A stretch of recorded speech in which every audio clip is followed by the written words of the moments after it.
Media sosial dihebohkan dengan video aksi seorang prajurit TNI yang tengah adu tenaga dalam dengan calon tamtama.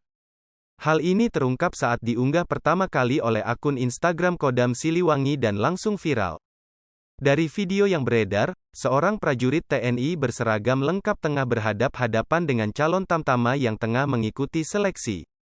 Di hadapan ratusan calon tamtama, keduanya langsung memperagakan adu ilmu tenaga dalam. Si calon tamtama terlihat kewalahan menghadapi prajurit TNI yang dihadapnya. Dalam keterangan yang disertakan video itu merupakan bagian dari tes pantuhir calon tamtama, di mana salah satunya yakni tes tenaga dalam untuk mereka yang telah mendalami pencak silat. Sengit banget kalau sama-sama punya tenaga dalam, tulis warganet. Perdana lihat aksi adu tenaga dalam, tambah warganet lainnya.